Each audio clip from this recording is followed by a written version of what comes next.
Okay, magandang gabi sa inyong lahat and welcome to our Saturday night service, ano?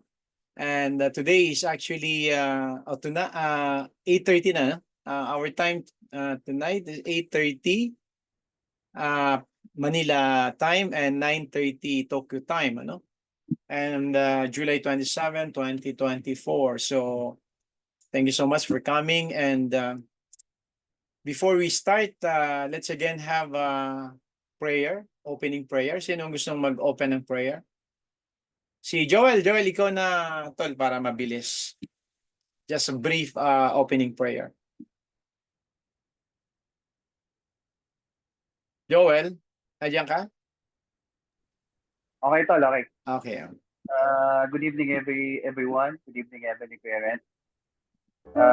Once again po, salamat sa pagkakataon nito na kaming lahat ay muling narito nag-a-attend sa inyo, Heavenly Parents.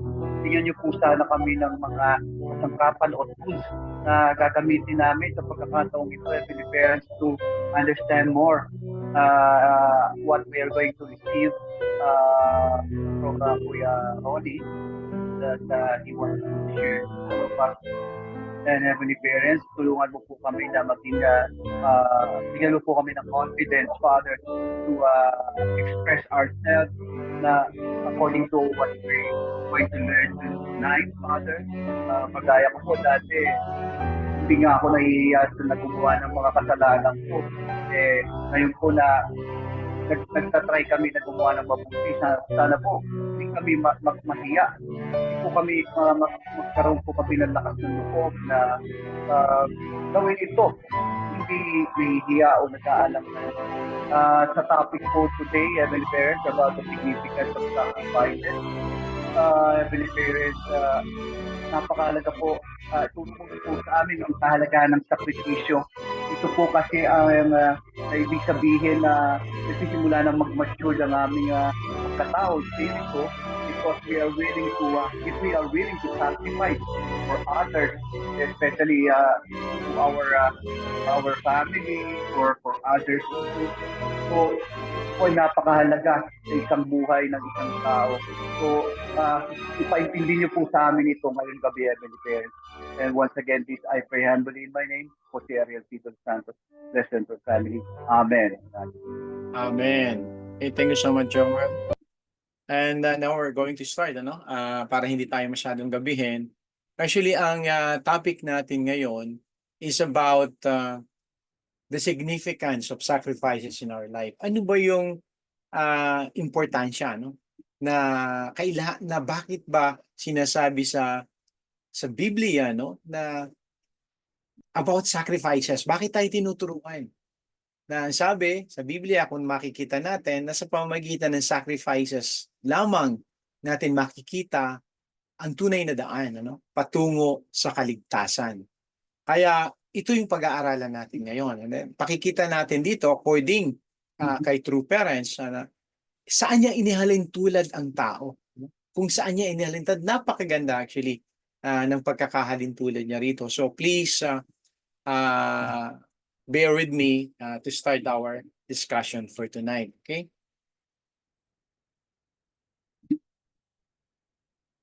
Our Bible reading is actually taken from the book of Romans, chapter 12, verse 1. Ito yung sulat ni Pablo sa mga Romano. Okay? Let's read it in English. Therefore, I urge you, brothers and sisters, in view of God's love, to offer your bodies as a living sacrifice, holy and pleasing to God. This is your true and proper worship. Do not conform to the pattern of this world, but be transformed by renewing of your mind.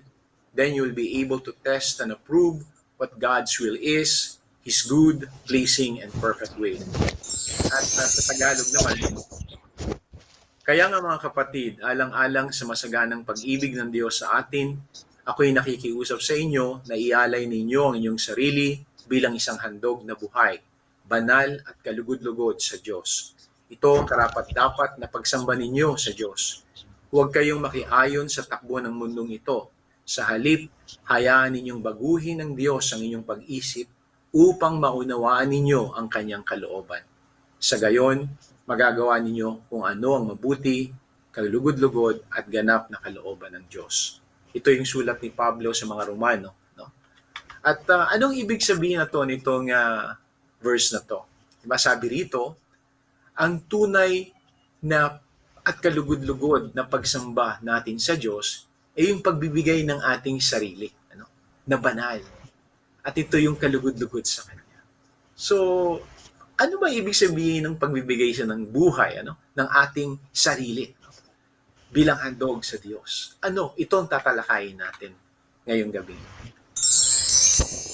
So, to understand clearly about these things, let's go back to the teaching of the divine principle. Ano ba ang teaching ng divine principle regarding days? So let's go to the growing period of the creation. Sabi ng divine principle na ang tao at saka ang creation ay kailangang mag-undergo ng period of growing, period of growth. Ibig sabihin, dadaan tayo sa bahagdan, 3 bahagdan ng paglago hanggang sa ating kaganapan until the completion or maturity ng tao. So kaya yan ang plano ng Diyos sa lahat, sa tao at maging sa lahat ng creation. So si Adan at si Eva, ay mag-undergo ng formation, dadaan sa growth hanggang sa ma-reach nila yung maturity or yung idealness o yung tinatawag natin na fruitfulness. Ito sa kay Adan at sa kay Eva. At gayon din naman ang creation. Kailangan niya mag-under ng 3 bahagdan na to ng paglago hanggang sa kanilang kaganapan. So ito yung tinatawag na growing period. Lahat ng creation ni God, including man, dadaan sa period na to. Kaya lang, may kaibahan tayo sa the rest of the creation. Kasi unang-una, anong kaibahan natin? God created us, Adam and Eve, tayong mga tao, bilang kanyang anak. So may iba yung posisyon natin sa the rest of the creation. Tayo ay binigyan ng kapamahalaan. Pinakamataas tayo sa lahat ng anak. Bilang anak ng Diyos, pamamahalaan natin ang lahat ng creation. So kaya iba yung ating pagdaan sa bahagdan na to ng growing period. So ano yung kaibahan na yon? So dito, sabi rito, habang nandoon tayo sa growing period, going dun sa ating maturity, kailangan binigyan tayo ng Diyos ng gabay. Kasi alam ng Diyos na dahil immature pa tayo sa period na to, sa oras na to, inlagyan tayo niya ng gabay para makasigurado na smooth ang ating paglalakbay papunta sa kaganapan natin o yung tinatawag nating maturity. So ano yung gabay na to? Ito yung divine principle. Ito yung principle. Yung mga kautusan na ginawa ng Diyos upang gabayan si Adan at si Eva. So ngayon, ano yung principle na yon na kailangan nilang i-follow, di ba? Yung nagpagbibigay ng Diyos na huwag niyong kainin ito, di ba? Sa oras na kinain nito, kayo mamamatay. Isa to sa mga gabay na binigay ng Diyos kay Adan at kay Eva. So ngayon, ano ang dapat na gawin o dadaanan ni Adan at ni Eva bago sila makarating sa kaganapan? Ang sabi ng divine principle, si Adan at si Eva bilang anak ng Diyos dapat tumalima sa kanyang responsibilidad. Ano yung responsibilidad niyon? Diba? To control. Diba? Ito yung pinag-aralan natin sa fruitful. Diba? Magkaroon ka ng control sa sarili. Magkaroon ka ng sakripisyo. So ito yung paraan upang tayo mapalago at dumating tayo dun sa kaganapan natin, yung maturity natin. How about naman sa rest of the creation? Paano yung kanilang paglalakbay dun sa bahagdan na to ng paglago sa kaganapan? Dahil sa ibang kanilang posisyon, ang kanilang responsibilidad ay just to follow yung required time period. Ito yon, diba? Ibig sabihin na basta dumaan lang yung panahon sa kanila, sila ay darating na sa kanilang paglago at sa kanilang kaganapan. Kaya lang, yung kaganapan nila at kaganapan ng tao, mababa. Kasi hindi sila binigyan ng responsibilidad. Tamang panahon lang para maging ganap sila. Kaya makikita niyo yung kaibahan ng responsibilidad, dumidepende yon sa posisyon natin. So makita nyo, mababa ang responsibilidad ng rest of the creation kasi mababa yung kanilang posisyon. Ang tao, mataas yung ating responsibilidad kasi mataas yung ating posisyon. So yun yung growing period of the creation. Sabi rito, dapat ang tao bilang anak ng Diyos ay mag-take ng responsibility. Ano yung responsibility na yon? To control yourself. Ano? At magkaroon tayo ng sakripisyo. Kaya matandaan nyo doon sa Roma 12, 1 to 2, sabi nun, maging buhay, banal na buhay tayo na handog sa Diyos na may kaluguran. Yon ang ibig sabihin nito. Dapat magkaroon tayo ng responsibilidad na control and to sacrifice. So para ito ay lalong maliwanagan natin, kuhanin natin o hanguin natin yung kasagutan sa kasulatan ng ating tunay ng mga magulang. Okay? Ito ay nahango sa Chon Sung-gyong by Reverend Sun Myung Moon, Book 2, True Parents. 6.1, insisting on your own way is not acceptable. Ano ibig sabihin nyo? Insisting on your own way is not acceptable. Ibig sabihin, kung sa sarili natin lang, ang ating gagawing gabay sa buhay, that is not acceptable to God. So ipagpatuloy natin. Sabi dito ni True Father, what you have is surely gold dust, but it is gold dust in the sand, contained in ore or in the earth. Hence, it needs to be placed in a furnace and melted down. It must be melted. This is the standard procedure. As the granules of gold melt and become liquid, would they say, this is good, or make a big fuss, saying, oh no, I am dying, I am dying. Although they may say they will die, granules of gold do not actually die. If you want to be pure, you have to deny up to 98% of yourself. That which is truly you is only 2%. So then, what do you think you need to do? Nung sabi dito ni Father, di ba, kinumpara tayo ato sa isang nahukay na ginto. Di ba? Yung isang bagong hukay na ginto, hindi mo pa matatawag yan na pure gold. Ano? Para yan, masabi mong pure gold, talagang gintong-ginto, 100% gold, kailangan dumaan yan sa furnace. Ibig sabihin, tutunawin yan, lulusawin yan. At doon sa proseso, na iiwalay yung dumi doon sa ginto hanggang sa yung ginto ay maging 100% na malinis, na tunay na ginto. So ganyan din daw ang ating sarili. Ang ating sarili, unless we deny ourselves 98%, no? Hindi tayo magiging banal na kalugod-lugod sa ating Diyos. Iyon ang sabi ni True Father. How miserable this is. Think whether the life of a unificationist is miserable or happy. Then would Reverend Moon, the center of the unificationist, be happy or miserable? I have a hope that although I was miserable at the beginning, I will be happy later. When there is persecution, you should think, I am going into the furnace. This is coming because I am still not perfect. If persecution comes, let it come. If people want to persecute us, let them persecute us. You should want to be inside the furnace until you become pure gold. This is how you can become pure gold quickly. As for those who are walking the path of abandoning their 98% and becoming 100% pure gold, how much endurance do you think they have to have? How much pain do you think they will endure? But you should still have the conviction to go forward. Nakuha niyo ato ibig sabihin nito? Sabi niya ato rito, kaya ang tao, dumarating ang mga pagsubok, yung dumarating yung ating mga challenges, it is because parang inilalagay niya tayo sa isang furnace, sa isang proseso upang tunawin itong tayo at ihiwalay ang ating kasalanan sa tunay nating pagkatao bilang tunay na banal na anak ng Diyos. Kaya ang sabi ato rito ni True Father, sabi niyo, tayong mga unification, kasi mahirap ito ang becoming unification. Napakaraming mong dapat gawin. Napakalaki ng responsibilidad natin. So, do you think, are you happy? Or do you think, miserable tayo? And do you think Father Moon or Mother Moon is miserable? I don't think so, sabi niya. Sabi niya, maybe now I am miserable, but sooner or later, Sabi niya, no, I am happy.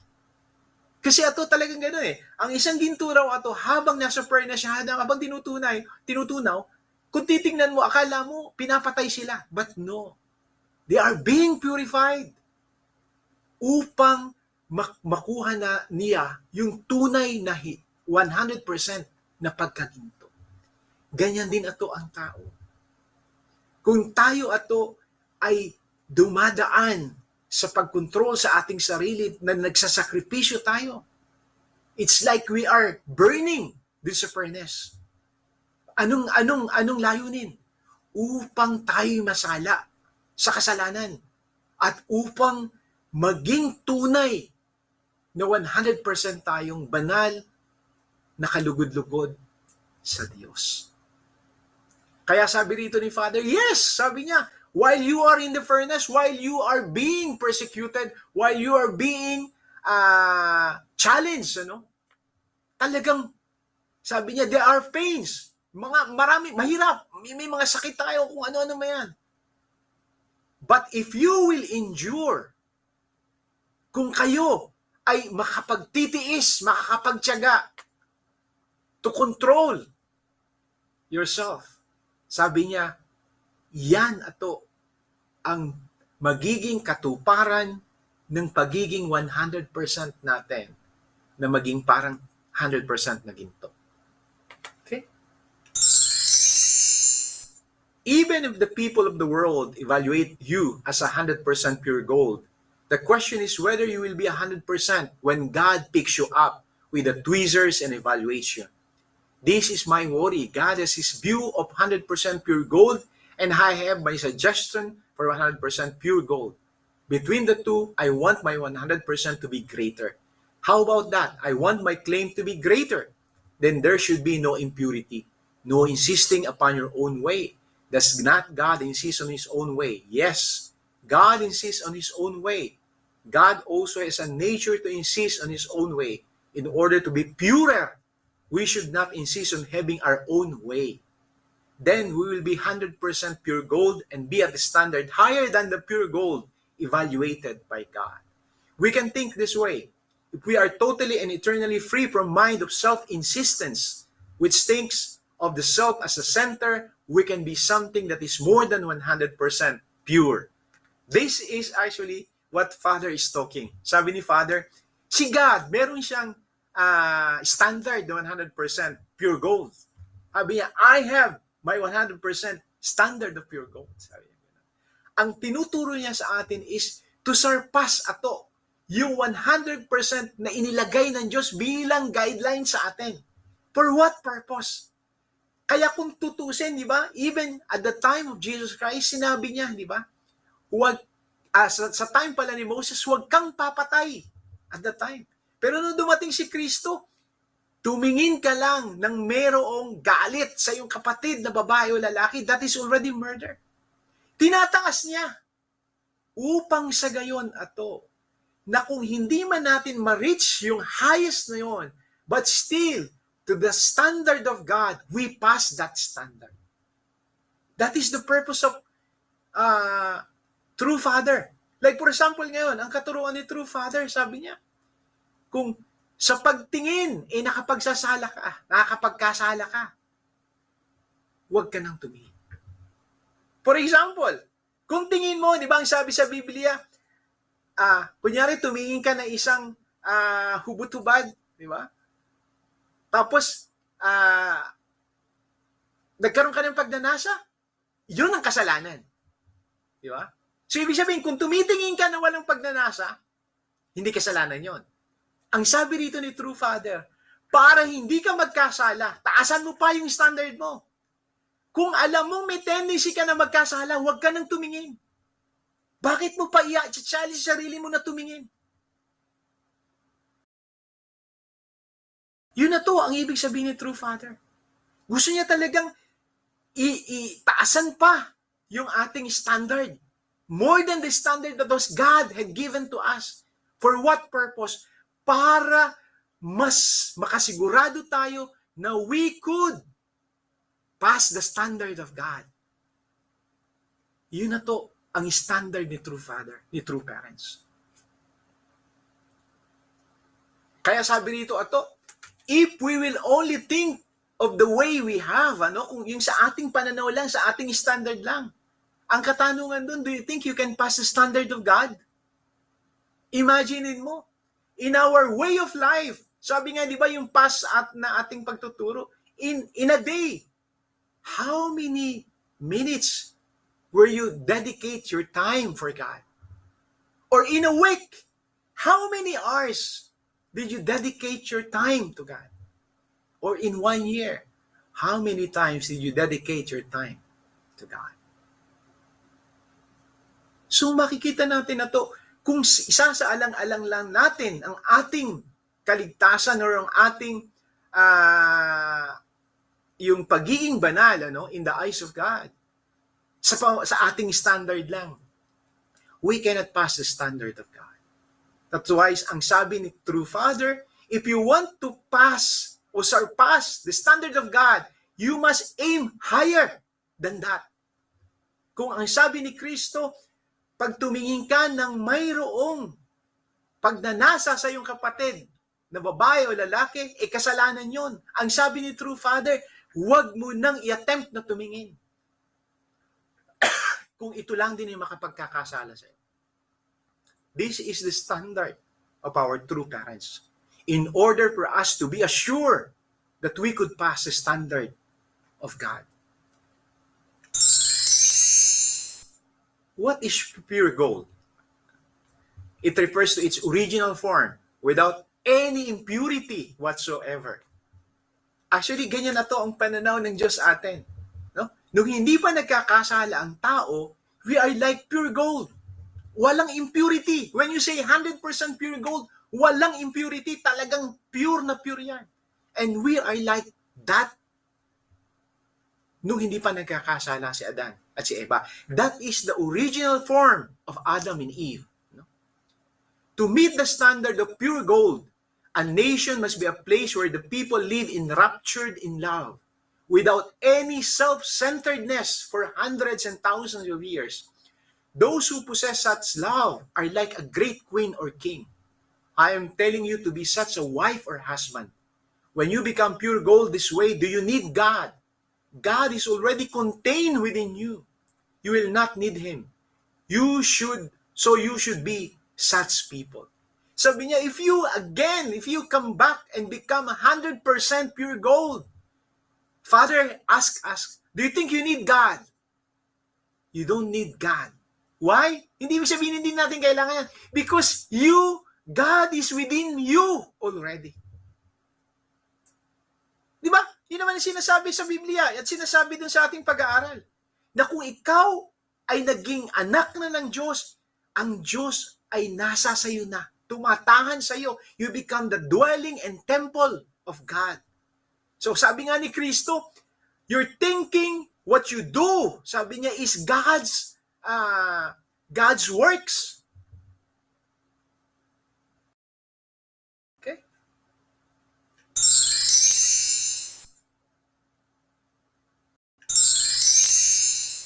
Are you genuine pure gold or fake pure gold? When I look at you, I see you are not genuine. Perhaps if we put together 4 or 5 of you, beat you up and remold you, you will be the real thing. This is how I see it. I cannot place you as if you were in a real market or store and sell you as a genuine items. I cannot display you there. This is how I see it. So there is a lot of training through adversity and smelting process. A great deal of this process still remains to be completed. If you are asked if you are pure gold, I do not see you that way. Since a lot of the metal melting process will still remains for you to go through. You all have to be put in the metal smelting furnace whether you like it or not, until you are put in there and all the bad things get burned up, resulting in pure material in a form that is the same both inside and out. You cannot be called a real or a Unification Church member. Ang kausap ni True Father dito is Unification member. Tayo. Sabi niya. When I look at you, sabi niya, I don't think you are pure gold. So you need to go under more training. Sabi niya. You need to enter into a furnace to melt our impurities. Tanggalin yung ating mga impurities, yung ating mga kasalanan. Kaya ato may mga condition na binibigay sa atin. The conditions, prayers, fasting, everything, those actually are a necessary thing for us to grow. Alam niyo ba ato na there is only one path to growth and development? What is that path? Ano yung daan na yon? The only path for growth and development of every creation, every created beings is what? Through sacrifice. Without that, there is no growth and there is no development. Makikita nyo ato kahit na yung mga ordinaryo, yung mga mayayamang tao, pag tinalakay nila o ginawa nilang story ang kanilang buhay, makikita mo na through their sacrifices, naging mayaman sila. Hindi sila tatamad-tamad, uupo o higa-higa at naging mayaman sila. No. Every story of those people, makikita mo, they sacrifice. Yung naging basihan ng kanilang development is yung kanilang sakripisyo. Why? Because that is the standard of God. How can you develop yourself? Ano? Sabi nga rito dun sa una natin tinapik, di ba? Para magkaroon tayo ng kaganapan or maturity, dapat tayong mag-control at magsakripisyo. Yung responsibility natin to control ourselves, to sacrifice ourselves. That is the way that we could grow and develop. Wala nang iba. Kung upo-upo ka, kahit yan ay pag-aaral man, kahit yan ay trabaho man, lalong-lalo na sa pagkamit ng buhay na walang hanggan, kailangan natin ang sakripisyo. That is the only way, the only path to development and to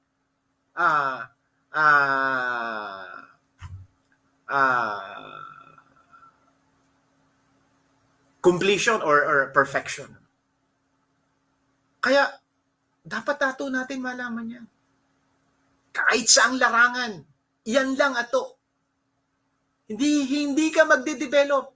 Hindi ka magiging successful kung ikaw ay tatamad-tamad. Kung ang gusto mo lang ipalaging mga bagay na with comfort, ayaw mong maghumakbang sa isang sakripisyo. Yun na to, ang sabi rito, ang expectation sa ating God had made us, had created us like a pure gold. Ang pure gold, bago maging pure, kailangan linangin yan sa isang furnace, sa isang lutuan, para maihiwalay yung proseso na maihiwalay yung madumi at yung purong ginto. Ganyan na to ang buhay natin ngayon. We cannot become and go up dun sa nawalang posisyon natin bilang anak ng Diyos if we will not go into this furnace, if we will not control ourselves and sacrifice ourselves. We cannot become 100% pure gold in the eyes of God.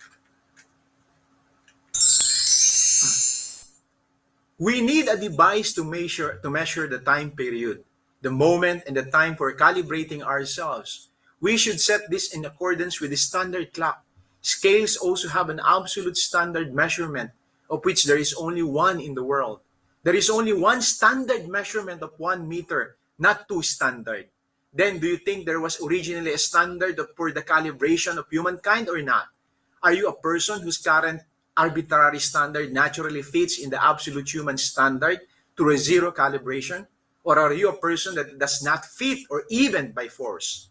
You do not fit even by force, but you are still asking to be recognized as people meeting the original standard or standard meter measure. Then the person giving that recognition would be a crazy person.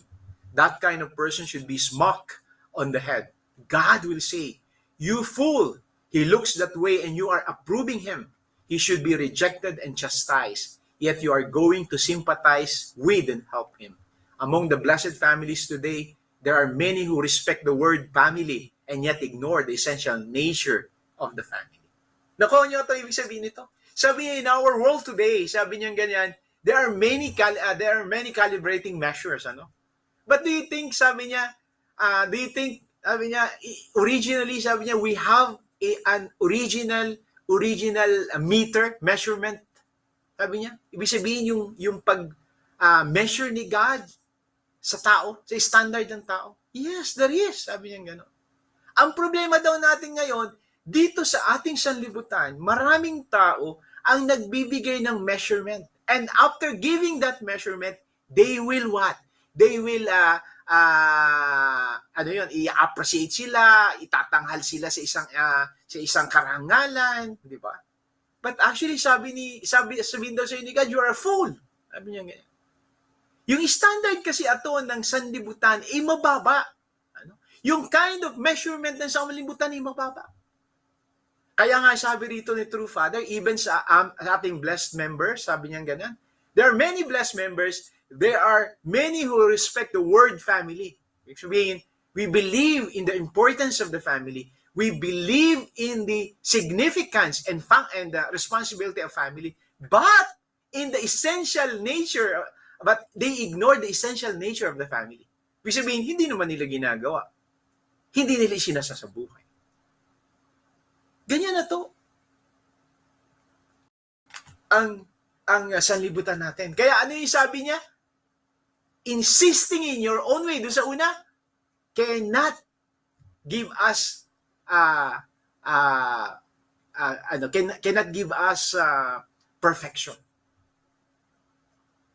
Insisting in on our way kasi yung our own way is belong to the standard of this world.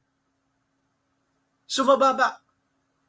Kaya nga sabi natin doon sa una, sabi ni Father, tinataasan pa niya yung standard na binigay ng Diyos upang pag nakumit natin yon o hindi man natin nakumit yung standard na mas mataas pa doon, still we pass the standard of God. That is true parents' conviction kung paano tayo niya itaas at makabalik tayo doon sa ating original na posisyon to become God children. Okay. So, that is the end of our discussion tonight.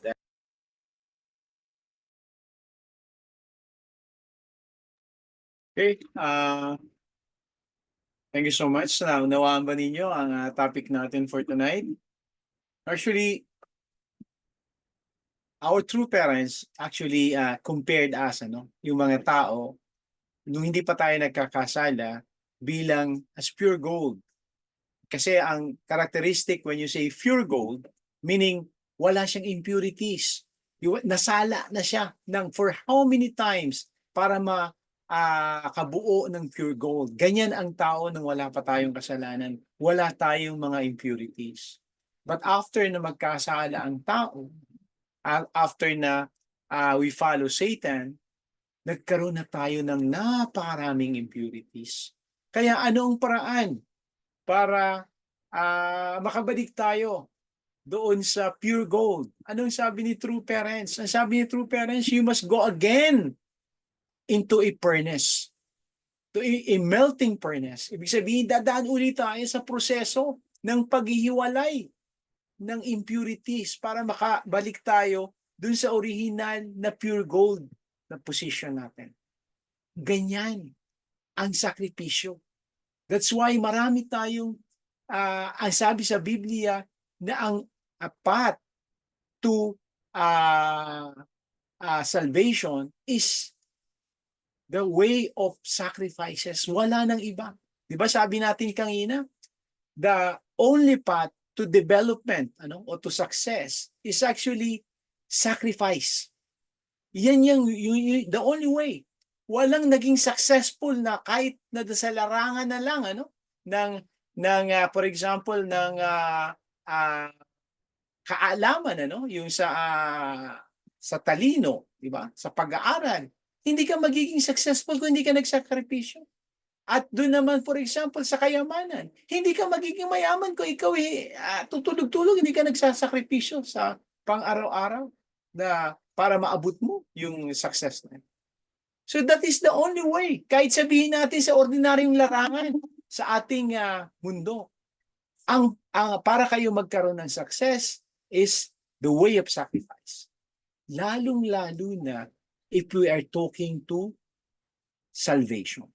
The only way to salvation is through sacrifices. Wala nang iba. Sapagkat sa pamamagitan ng sacrifices, it's actually sineseparate niya ang impurity sa atin, sinasala niya ang impurity sa atin upang tayo ay muling luminis at maging pure gold sa mata ng Diyos. Yan ang significance ng sakripisyo sa buhay.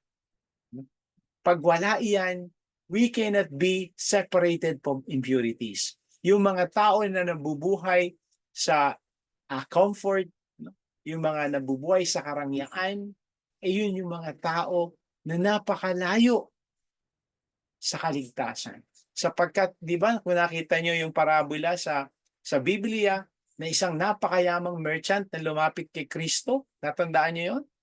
Lumapit kay Kristo at nagtanong, sabi niya, Rabbi, paano po ba magkakaroon ng tao ng kaligtasan? Anong sabi ni Kristo? Sinusunod mo ba ang 10 utos? Sabi niya, mula po pagkabata, sumusunod ako. Sinusunod mo ba ang kautusan sa scripture o ng kautusan ng Diyos? Mula po pagkabata. Nagbibigay ka ba ng ikapo na mula po pagkabata? Ngayon, ang sabi ni Kristo, isa na lang ang iyong kulang. Ano po yon? Ang sabi ni Kristo, ipagbili mong lahat ng iyong ari-arian at sumunod ka sa ganung estado, nagkaroon ng kalungkutan yung tao at umiba ng daan. So, ano ang sabi ni Kristo? I truly tell you na mas madali pa sa isang kamelyo ang makapasok sa butas ng karayon kaysa sa isang mayamang. Bakit? Kung itutuloy niya, tinuloy niya, sabi niya, sapagkat hindi kayo makapagsaserve ng 2 master. You cannot serve 2 master. Isang master na sa Diyos at isang master ng kayamanan. Sapagkat ang isa ay iyong kamumuhian at ang isa ay iyong pagsisilbihan. Ganyan. Kaya sabi niya, mas mapalad pa sa isang kamelyo ang makapasok sa butas ng karayom kaysa sa isang mayaman na makapasok sa kaharian ng Diyos. Sapagkat ang ibig sabihin nun, ang pagpasok sa kaharian ng Diyos, ang pagkakaroon ng kaligtasan ay sa pamamagitan ng buhay na puno ng pagsasakripisyo. Sapagkat ang tao ay nagkasala. So ang sakripisyo ay paglilinis sa tao. Ang sakripisyo ay pagtutunaw sa mga impurities ng tao upang sa gayon ay muli nating malinis ang ating katauhan at maibalik tayo sa ating pure na pagkatao. At yun ay yung pagiging anak ng Diyos. Kaya inihalin tulad tayo ni true parents sa isang gold, sa 100% pure gold. Kaya ito yung kahalagahan ng sakripisyo sa buhay ng tao. Without this, we cannot enter heaven. Kaya makikita natin kung tayo nagbabasa ng Biblia, that is the only path. Yan ang kaisa-isang daan para sa kaligtasan. Ang daan ng pagsasakripisyo. Okay? So, sana ay may natutunan kayo sa ating pinag-aralan ngayong gabi. At isa pa palang, last na to, gusto kong yung sinabi dito in a while ago, na may standard si God, but true parents put higher yung kanyang standard. For what purpose? Sapagkat, di ba, ang tao ay meron tayong nature ba? Na kung kailan malapit na tayo dun sa goal, nagkakaroon tayo ng hesitation. Okay na, malapit na, titigil ka na. Kaya, kung ganito ang standard na binigay ni God, true parents want to make it higher. No? So that dahil sa nature ng tao na pag malapit na dun sa goal, hindi man niya ma-reach itong goal na inilagay ni true parents at lumagay lang siya rito, makikita nyo na nakapas na siya dun sa standard of God. That is why true parents is putting yung kanyang goal much higher than the standard of God. Because why? Because true parents want us to go back to the original position that we have. Because true parents is the parents of mankind. And that is the only way we could go back to the original position. Yun lang ang tamang daan. Ganoon ang buhay ng tao. Nawala tayong daan, kundi doon lang. Kaya, kung makikita ko ang ating buhay ay a life of, sabihin natin, comfort, we cannot find salvation. Even in the Bible, mababasa niyo yan. Kaya palagi sinasabi na ang daan patungo sa kaligtasan ay masikip, baku-bako, at matinik. It's a life of sacrifice. At ang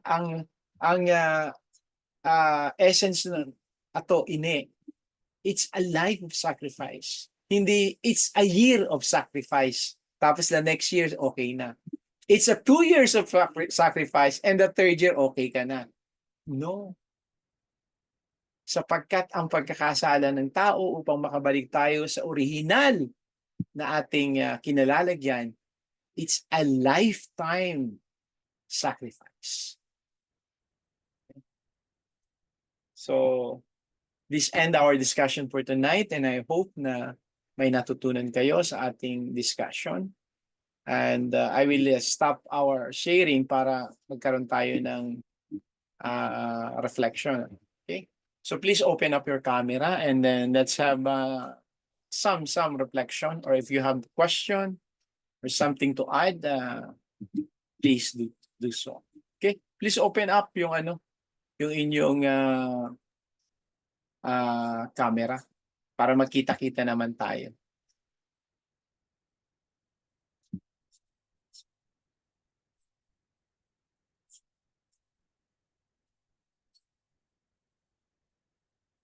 Tulog na ba kayong lahat? Nakatulog na yata kayong lahat, ah.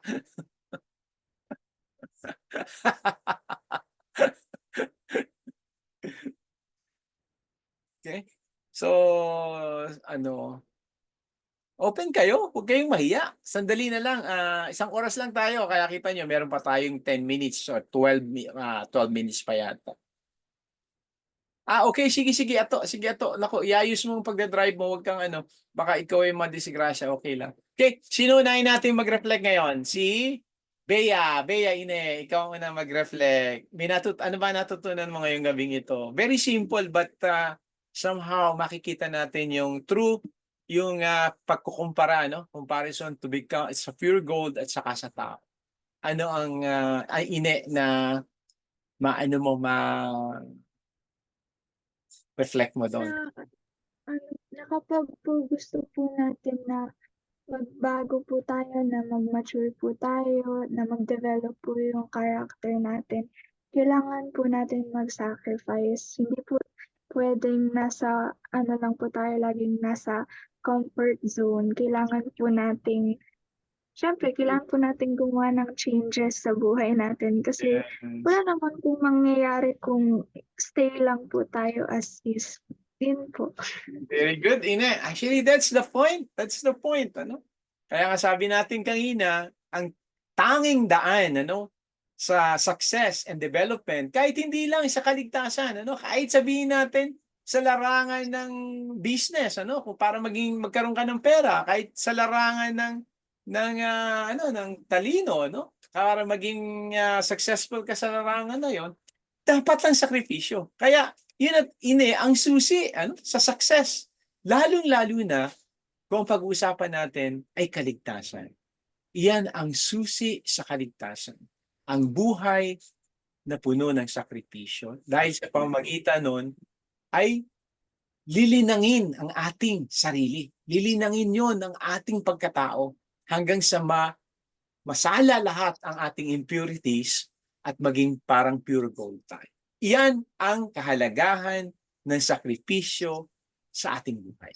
Okay? Tama, Ine. Maganda. Nakuha mo yung point. Okay. Next is si Giselle. Ano po, good evening po everyone. Good evening. Ano po, today po parang ang interpretation ko po is focus is sacrifice, the significance of sacrifice. It's the only path to growth po and maturity. Tapos, yun parang doon ko din po, hi anak.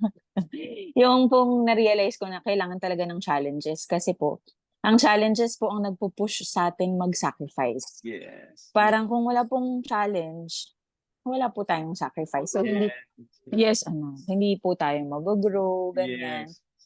Tapos, yun, yung growth din po kasi, feeling ko, ang ano ko po kasi sa growth is, yun nga, parang simple as yung sa ngipin po kasi naging ngipin si Gio. So, naisip ko po yung, analogy ng ngipin. Una po, baby teeth. Di ba po? Tapos, sinasacrifice po yung baby teeth para magkaroon ng permanent na, parang challenge pa rin yung kasi sumasakit yung ngipin bago maging permanent.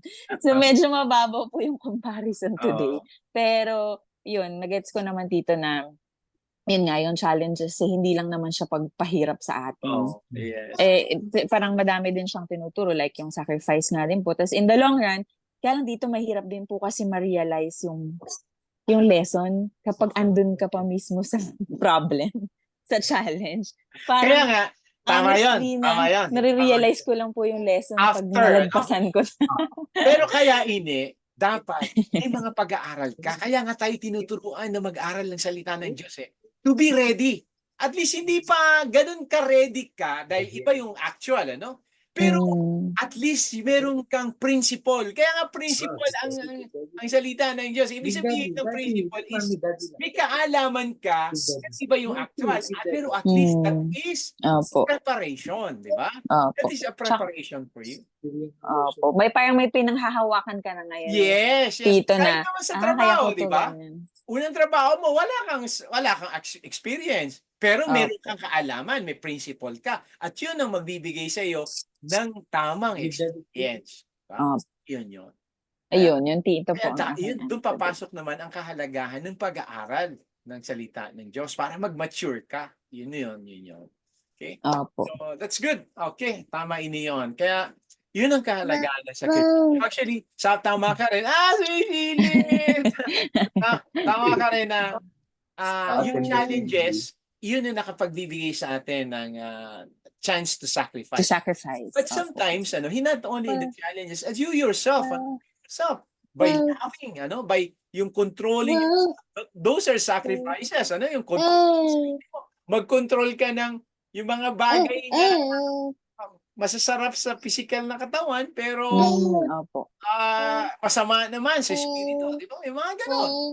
Those are sacrifices. Like for example, prayer condition for 40 days. Those are sacrifices. Na pwede mong gawin para turuan mo ang sarili mo yung sarili mo ba ma-develop mo, di ba? So meron ganon, yung meron sacrifices na yun na magiging through challenges in life, but you yourself and experiences. Pwedeng ikaw mismo mag-set ng mga sacrifices para naman ma-train mo ang sarili mo. Meron ganon. Okay? Okay po. So, thank you so much, Giselle. Sino pa yung gusto? Si Ivy, Bob. Ivy, Ine, ayaw mong mag-sacrifice na magbigay ng reflection.